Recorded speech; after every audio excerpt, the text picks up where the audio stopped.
Olá pessoal, tudo bom com vocês? Galera, Ranger 2013. Vocês já devem ter ouvido falar aí sobre essa caminhonete, né? É uma caminhonete que tem um problema crônico em relação às mangueiras do arrefecimento, galera. Então é o seguinte, eu já tive problema 2 vezes com este motor aqui, ó. Duratorque 3.2, 200 cavalos. Excelente motor, galera. Um motor assim que eu acho que na linha das caminhonetes do mesmo ano aí, se comparar com Hilux, com Amarok, com S10, não tem igual. Porém, há 5 anos que eu tô com ela, esse é o único problema que eu tive. Porém, é um problema crônico e já é a segunda vez, né? Na primeira vez, deixa eu filmar aqui para vocês. Na primeira vez estourou essa mangueira aqui do ar quente, né? E na segunda vez, essa daqui, mangueira superior do radiador. Aqui acredito que nem foi tanto pela questão da qualidade da mangueira, galera, mas essa mangueira ela acabou se dilatando, né? E ela começou a pegar nessa tampa aqui, ó. Aí foi até estourar. Resumindo, vou ter que fazer o motor novamente. Toda vez que acontece isso, quando estoura uma mangueira, a água ela escapa rapidamente, né? E o sensor de temperatura da água é aqui, ó, próximo da válvula termostática, né? Então, se o sensor faz a leitura da água e a água vaza rapidamente, o sensor não tem o que ler, né? Ele vai fazer só leitura de vapor ali, que normalmente vai ser abaixo de 90 graus. Então, lá no painel, você não consegue enxergar que a temperatura está subindo, né? Muito pelo contrário, começa a cair a temperatura e quando você vai ver, seu motor já foi pro pau.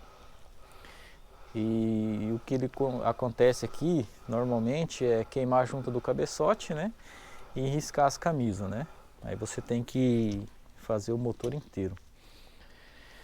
Então, galera, meu erro da primeira vez foi ter feito o motor e não ter feito algum procedimento para que isso não acontecesse novamente, né? E acabou acontecendo, através do corte dessa mangueira aqui. Daí eu busquei aí na internet, né, algumas soluções que o pessoal... Porque quando eu fui pesquisar na internet, eu vi que não era só um problema meu, era um problema de várias pessoas e algumas pessoas começaram a fazer alguns procedimentos para que isso não viesse a acontecer novamente, né? E do que eu vi que o pessoal fez é colocar sensor de nível no reservatório de água, né? Então assim, até fiz também e até funciona, né? Você coloca uma luz de audiovisual no painel e funciona bem. Porém, esse sensor, ele trabalha assim, ó. Quando ele está fechado, é como se fosse uma boia. Quando ele está fechado, ele está passando sinal, né? O contato dele está fechado. Quando ele está aberto, o contato fica aberto e apaga a luz lá no painel. O problema que eu vi, que não é um problema só meu também. Quando a água está balançando, quando você está em movimento com o veículo, a água fica balançando assim. Então a boia fica fazendo esse movimento. Então ele fica fechando o contato, fechando e abrindo e a luz fica piscando lá dentro, né? E vocês podem ver que eu coloquei na parte mais baixa, né? E mesmo assim acontece. Por mais que você coloque mais água, você deixa acima do nível do reservatório, né? Mas assim, não é indicado você deixar acima do nível, porque isso daqui é um reservatório de expansão, né? Você tem que respeitar o limite máximo. Daí o que eu fiz, galera? Comecei a pesquisar uma forma de você apagar a luz do painel com o contato do sensor fechado, né? E assim, não foi uma pesquisa fácil, né? Porque eu vi que todos os vídeos que tinha na internet, o pessoal utiliza com o contato aberto, né? Então assim, não tinha nenhuma situação de alguém trabalhando com contato fechado, né? Mas aí pesquisando, eu localizei esse módulozinho aqui, ó. Né? É um módulo de relé de nível, né? O que acontece? Aqui, quando o módulo recebe o sinal, ele abre um contato aqui, ó. Você tem duas formas de trabalhar com este módulo: com o contato aberto ou com o contato fechado. Quando o relé o sensor está com o contato aberto, ele fecha este lado aqui, ó. E quando ele está com o contato fechado, ele fecha esse lado. Então você tem duas opções de trabalhar com ele. Resumindo, né, se vocês olharem aqui, vou tentar filmar aqui dentro do reservatório, porque o sensor já está lá, ó. Ali ele está fechado. Por quê? Porque ele está... se ele trabalha assim, ó, eu virei ele ao contrário. Então, quando ele fica ao contrário, vamos imaginar que o meu dedo de baixo é a boia, né? Então, quando o reservatório está com água, ele fica assim, ó. Então ele fecha o contato, né? Se acontecer de estourar uma mangueira, o que vai acontecer? Ele vai abaixar. Aí ele vai abrir o contato, né? E vai acender a luz lá no painel, a luz audiovisual. Né? Aquela luzinha que aciona um alerta junto quando ela acende, né? Então assim, e quando o reservatório está com o nível de água correto, ele fica assim e ele não balança quando você está com o veículo em movimento. Não tem aquele balanço que vai fazer ele ficar abrindo e fechando, né?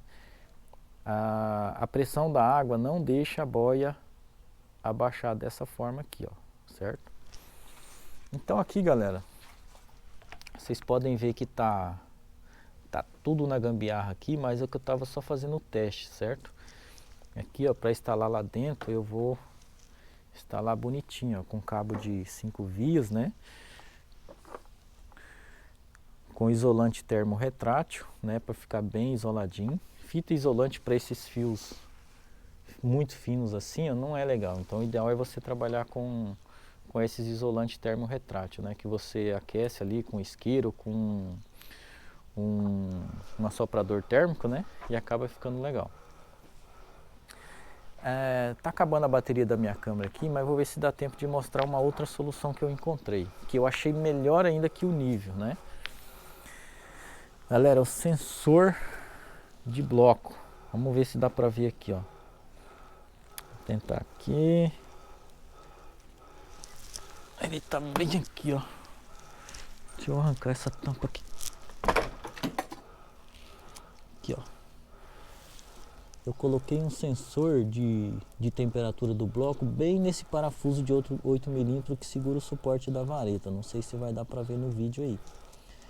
Mas o que acontece? O bloco ou o cabeçote, ele tem uma temperatura que é normal de trabalho. Um exemplo, eu ainda não cheguei no pico ainda para saber se é 90 ou 100, 105, o que chegou até o momento foi até 89 graus, né, a temperatura do bloco. E no caso aqui é do cabeçote, né, onde eu coloquei. Então, você aqui dentro do carro tem esse reloginho aqui, ó. Deixa eu ver se a chave está aqui. A chave não está aqui, mas depois eu mostro com mais detalhes. Neste relógio vai uma sirenezinha para alarmar, porque você faz uma programação de temperatura, né? Quando esse relógio deve alarmar. Por exemplo, se o seu bloco ele funciona, a temperatura normal dele é até 100 graus, você programa para ele alarmar com 102, por exemplo, né? Porque se acontecer de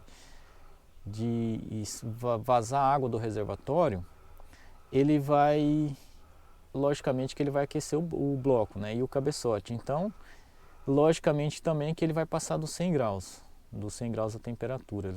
Quando ele chegar no 102 ele vai te avisar. Então assim, sensor de bloco e sensor de nível de água. Se você tiver instalado no seu veículo, principalmente quem tem uma Ranger, né, de 2013 em diante, eu não sei as mais antigas,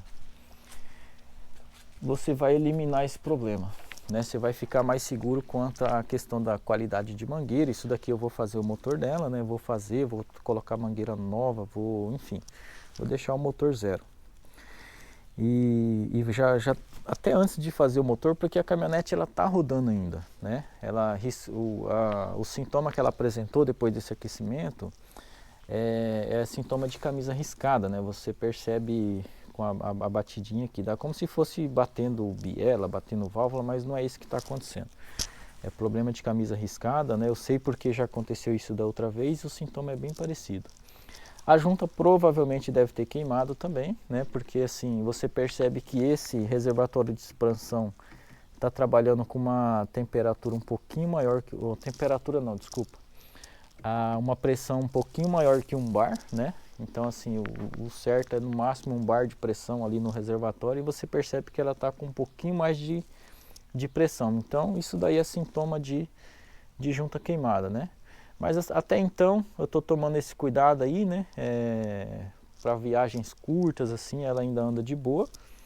E vou me programar melhor quanto à questão de fazer o motor dela, né? Aí é questão de levantar dinheiro e principalmente tempo, né, para mexer, né? Mas é isso aí, galera. Vou fazer a instalação aqui dos equipamentos, dos relés, né? Da forma correta. Quando estiver funcionando, eu vou fazer um vídeo novamente aí, mostrando como que ficou o resultado. Se realmente a gente não vai ter aquele problema de abrir e fechar contato ali do